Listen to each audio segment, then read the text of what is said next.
Afternoon. Thank you for joining us. I'm Erica Lopez. Our top story, the first phase of President Donald Trump's peace plan is underway. After more than 2 years, all 20 living Israeli hostages held by Hamas are back home. In exchange, Israel released nearly 2,000 Palestinian prisoners detained since the October 7th attacks. In Tel Aviv, so-called Hostage Square, a special reunion for the 20 living hostages who are back with their families. Hamas also returned the bodies of the 4 hostages who died. Israel agreed to pull back its forces to new lines within Gaza that allows for the flow of humanitarian aid. President Trump met with the families of hostages and spoke to Israel's parliament. Trump later joined more than a dozen world leaders to sign the Gaza peace agreement in Egypt. This is the day that people across the region and around the world have been working, striving, hoping and praying for. They have done things over the last month that I think were really unthinkable. Nobody thought this could happen. With the historic agreement we've just signed, those prayers of millions have finally been answered. World leaders will continue to discuss the future of Gaza and how to rebuild the devastated region. Back here in Colorado, southwestern Colorado is facing more rain after historic flooding triggering evacuations. Remnants of Hurricane Priscilla dumped several inches of rain to the region. It caused creeks to spill over their banks.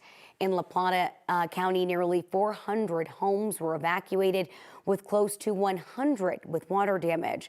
The county says nearly a dozen people have been rescued from floodwaters. Pagosa Springs also is dealing with flooding. Heavy rain led to the San Juan River surging beyond its banks and flooded areas in downtown. Democratic Governor Jared Polis declared a disaster emergency, freeing up resources to the area.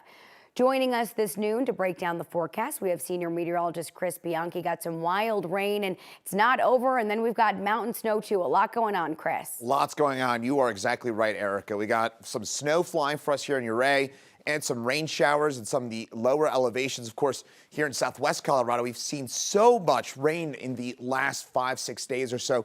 The ground really cannot take much more water, and that's going to be part of the concern here. Meantime, in Denver, we've got a few light showers around parts of the metro area, mostly just kind of gloomy looking skies, low to mid 50s right now, and we'll be lucky to get into low 60s later on today. So a few showers, and again, seeing some of that trying to move its way into central Denver, but the majority of the action down here in the San Juan, so some snow and some steadier snow even on up here into Salida, Buena Vista at about 7,500, 8,000 feet or above. South Park seeing some snow there on Highway 285 and Highway 24 as well. I was just looking at some webcams from Pikes Peak. It is about whiteout conditions for us right now there on Pikes Peak, and a few rain showers, just a few drops of rain for us here in the metro area, and we'll see that here over the next hour or two.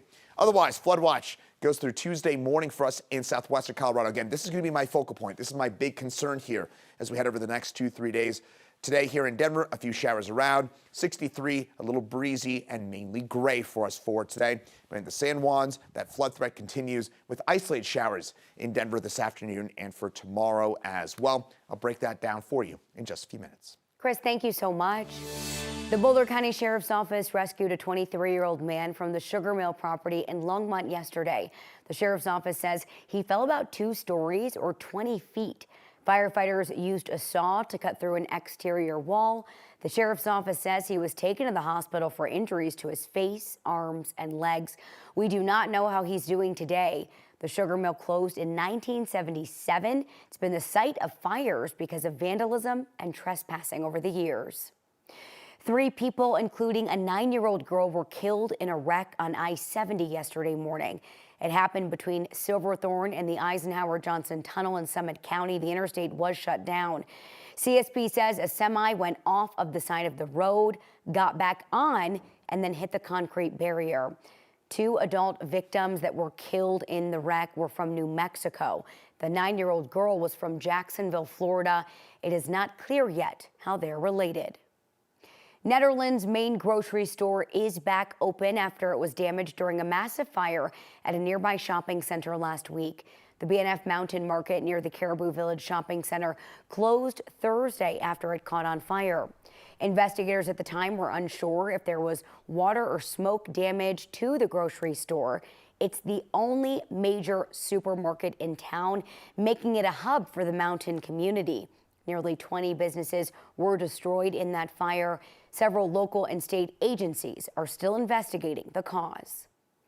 The Alameda repurposing project is stirring debate over whether it will improve or worsen traffic along the stretch between Franklin and Lincoln Streets.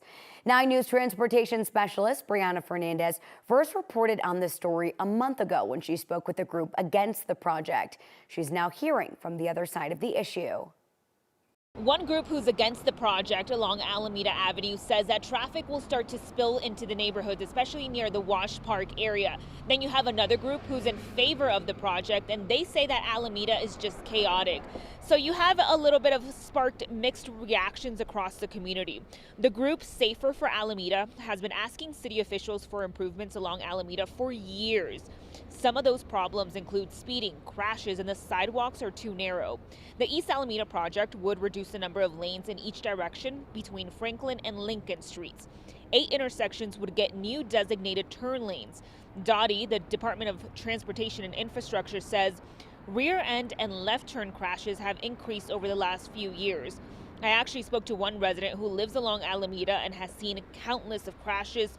One in particular hits too close to home. This has personally affected me. My child was hit by a car on Alameda, and we have kids walking everywhere in this neighborhood. I worry about this every day when my kids leave for school, walking to school, and when they walk home. And I think the city owes it to the people who live in this community to make good on their promise of a road diet and increase safety for all of us. City officials tell me that a decision will be made in a few weeks once they hear from both sides. So, of course, we're going to keep you updated on this construction project. For now, I'm in Denver. Brianna Fernandez for 9 News. Brianna, thank you.